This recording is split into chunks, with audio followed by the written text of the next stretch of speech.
በስመ አብ ወወልድ ወመንፈስ ቅዱስ አሐዱ አምላክ አሜን። እንደምን ሰነበታችሁ? እንደምን አመሻችሁ? አምላካችን ቅዱስ እግዚአብሔር ስሙ የተመሰገነ የከበረ ይሁንልን። ዛሬ የምናነሳው ታሪክ ነው። የቀጠለው ታሪክ ይሆናል። ባለፈ ታሪካችን የት ነበር ያቆምነው? ባለፈ ምናምን የምትከታተሉ ከሆነ ታሪካችን ያቆምነው አጼ ይኩኖ አምላክ ላይ ነበር ያቆምነው። ከዛ ከአጼ ይኩኖ አምላክ በኋላ ያነሳናቸው ታሪኮች ማን ማን ናቸው? አቡነ ኢየሱስ ሞዐ፣ አቡነ ተክለ ሃይማኖት፣ አቡነ ሂሩት አምላክ፣ አቡነ አሮን መንከራዊ።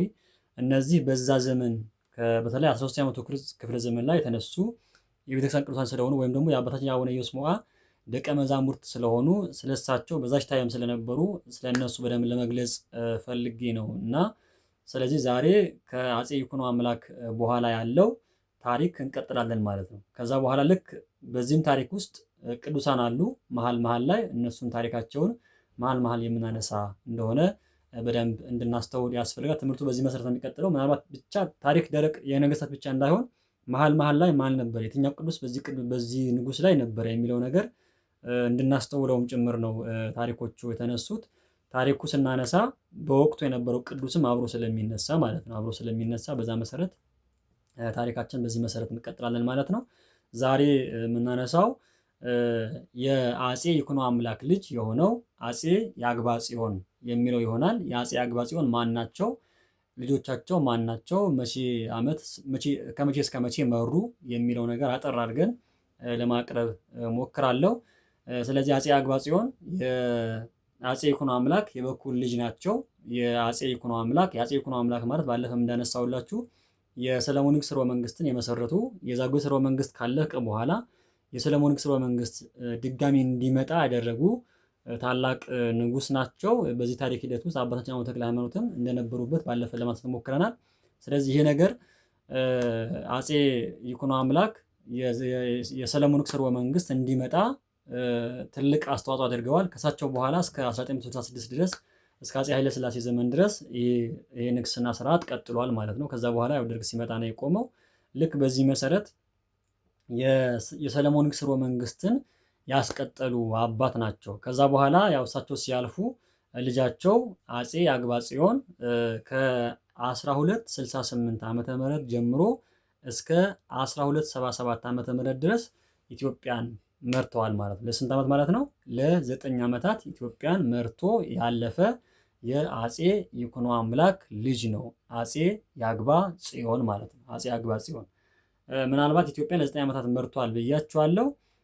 ኢየሩሳሌም ለመሳለም በጣም ጉጉት ነበራቸው ይላል። ምናልባት በጣም ኢየሩሳሌም ለመሳለም በጣም ጉጉት ነበራቸው ነው የሚለው ታሪካቸው ሲነበው በተለይ እነ ተክለ ጻድቅ መኩሪያ በጻፉት መጽሐፍ ላይ ይናገራሉ። ስለዚህ ኢየሩሳሌም ለመሳለም በጣም ጥልቅ ፍላጎት ጥልቅ ነገር ነበራቸው፣ ግን ያ ሊሳካ አልቻለም በወቅቱ።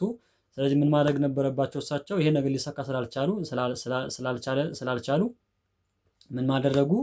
ዕጣን፣ ጧፍ፣ ዘቢብ፣ ሌሎችም ንዋያተ ቅድሳት ከኢትዮጵያ በስጦታ መልክ ለሚሄዱ መነኮሳት አስጭነው ልከው ስማቸው እንዲጠራላቸውና ስማቸው በዛ በጸሎት እንዲታሰቡ ብለው የጠራሁላችሁን አሁን ነገሮች መጋረጃ ለገዳሙ የሚሆን ማለት በኢየሩሳሌም ገዳማት የሚሆን መጋረጃ፣ ጧፍ፣ ዕጣን፣ ሌሎችም ነገሮች ዘቢብ፣ ሌሎች ነገሮችም አስጭነው መነኮሳትም እንደላኩና በዛም በጸሎታቸው እንዲታሰቡ እንዳደረጉ ይነገራል። ስለዚህ ታሪካቸው የኢትዮጵያ ነገስታት እንደዚህ ናቸው። በጣም ቅዱሳን ስለነበሩ በጣም ቀናኢ ስለነበሩ ለእምነታቸው ለኢየሩሳሌም በጣም ልዩ ክብርና ፍቅር ስለነበራቸው እንደዚህ የሚያደርጉ እንደነበረ በደንብ አይተናል። ባለፈ ሌሎቹም አሁን ቅዱስ ላሊበላ ኢየሩሳሌም ሄዶ ወደ 10 ምናምን ዓመት ኖሮ እንደመጣ አይተናል።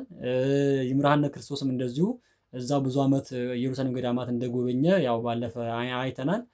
ልክ ሌሎቹም ከዛም በኋላ የተነሱ አባቶቻችንም እንደዚህ ያደርጉ ነበር ማለት ነው። ያደርጉ ነበር ለምንድን ነው?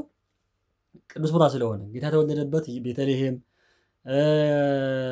የተመላለሰባት ኢየሩሳሌም፣ ያስተማረባት ኢየሩሳሌም፣ ጎልጎታ፣ መካነ መቃብሩ፣ ደብረ ዘይት የጸሎት ቦታው፣ ቤተልሔም፣ ደብረ ታቦር፣ ኧረ ምኑ መጥቀስ ይቻላል። ሁሉም ቦታ ላይ የተመላለሰባቸው ቦታዎች በሙሉ ማየት ይፈልጉ ነበር እና ስለዚህ በዛ መሰረት ይመኙ ነበር ማለት ነው። ስለዚህ ስላልተሳካላቸው በዚህ መሰረት ስማቸው እንዲታሰብ አድርገዋልና ስለዚህ ትልቅ አባት ትልቅ ንጉስ እንደነበሩ በደንብ ይታወቃል። ስለዚህ እኛ አባት ከግብፅ ጋር በወቅቱ በነበረው ምናልባት በፊት በነበረው ነገር ላይ ሳይሆን ከግብፅ ጋር ሰላም ነበሩ። ምናልባት በፊት የነበረው ነገር ባለፈው ተወሰነ መልኩ ለማንሳት ሞክሬያለሁ። በጣም የመጡ ችግሮች ነበሩ። በተለይ በጃን ስዩም ጊዜ፣ በግርማ ስዩም ጊዜ የመጡ ጳጳሳት በጣም አስቸጋሪዎች እንደነበሩና በጣም የፍቅር ንዋይ የነበረባቸው አታላዮች እንደነበሩ በተለይ አቡነ ሳዊሮስ የተባሉ አባት መጥተው ብዙ ነገር እንዳደረጉ ነግሬያቸዋለሁ። ግን በዚህ ዘመን ደግሞ በአፄ አግባጽዮን ዘመን ደግሞ በጣም ሰላማዊ ግንኙነት ከግብፅ ጋር ስለነበረ ጳጳስም አልተቸገሩም እና ጳጳስ ልከውላቸዋል። የመጡትም አባት አቡነ ዮሐንስ የሚባሉ አባት ከግብፅ መጥተውላቸዋል። ስለዚህ በዚህ መሰረት አቡነ ዮሐንስ ከግብፅ መጥተው ህዝቡን ሲባርኩ በእሳቸው ዘመን እንደነበረ ይታወቃል። ታሪካቸው ይነግረናል። ከዛ ያው አፄ አግባጽዮን የሚገርማችሁ ነገር 5 ልጆች ነበሯቸው። በጣም ሲሞቱ ራሱ ተናዘው የሞቱት ነገር በጣም ነው የሚደንቀኝና ምንድን ነበር የሆነ ያሉት 5 ልጆች አሏቸው። እነዚህ 5 ልጆቻቸው እሳቸው ሲያልፉ በስልጣን ሽኩቻ እንዳይመጣ ወይም እንዳይጣሉ ብለው ኑዛዜ ተናዘው ነው የሄዱት። ልክ 1 ዓመት እከሌ 1 ዓመት እከሌ 1 ዓመት እከሌ 1 ዓመት እከሌ እያሉ አንዳንድ ዓመት እንዲነግሱ 5 ልጆች ፈቅደውላቸዋል ማለት ነው። በጣም የገረመኝ እሱ ነገር ነው። በጣም የሚገርም ስራ ነው የሰሩት። ማለት ዲፕሎማሲ ማለት ይሄ ነው። ሲሞቱ ራሱ አገሪቷ ሰላም እንድትሆን እንዳትበጠበጥ፣ ንጉስ አልባ እንዳትሆን፣ ልጆቹም እንዳይጨራረሱ ወይም እንዳይገዳደሉ ብለው 5 ልጆቻቸውን በየተራ እንዲነግሱ ኑዛዜ አስቀምጠው ያለፉ አባት ናቸው። ስለዚህ እኛ አባት በጣም በንግስናቸውም የተለየ ጥበባቸው ራሱ የሚደነቁ አባት አፄ አግባጽዮን ማለት። ስለዚህ በዛ መሰረት አፄ አግባጽዮን ልጆቻቸውን ስማቸው እንደሚከተለው ነው እና የመጀመሪያው ጽንፈ አርዕድ ይባላል። ሁለተኛው ህዝብ አሰግድ፣ ሶስተኛው ሰብአ አሰግድ፣ አራተኛው ቅድመ አሰግድ እና አምስተኛው ጃን አሰግድ ይባላሉ። እነዚህ በተከታታይ እሳቸው ከሞቱ በኋላ በተከታታይ 5 ዓመት አንድ ዓመት እያሉ ኢትዮጵያን እንደመሩ ያው ታሪካቸው በደንብ ይነግረናል። ስለዚህ እኛ አባት ለንግስናው በጣም ትልቅ ክብር የሰጡ በጣም ደስ የሚል ስራ የሰሩ አባት እንደነበሩ በደንብ ይታወቃል። ስለዚህ ንጉሱ ሲያርፉ እነዚህ ልጆቻቸው በየተራ ብለው 5 ዓመት አንድ ዓመት እየነገሱ ኢትዮጵያን እንደመሩ በደንብ በእሳቸው ኑዛዜ መሰረት የአባታቸውን ኑዛዜ አክብረው እነሱ በቃ ንጉስ ሆኛለሁና እንደዚህ ልጨምር ሳይሉ የአባታቸውን ትእዛዝ አክብረው ኢትዮጵያን አንድ ዓመት እንደመሩ ታሪካቸው በደንብ ዜና መዋላቸው በደንብ እንደሚነግር መታወቅ አለበት። ስለዚህ እንደዚህ አይነት ነገር የነበረባቸው እንደዚህ አይነት ንጉሶች የነበሩባት የምትፈራ የምትወደድ የምትከበር ሀገር እንደነበረችን በደንብ ማስተዋል ያስፈልጋል ማለት ነው።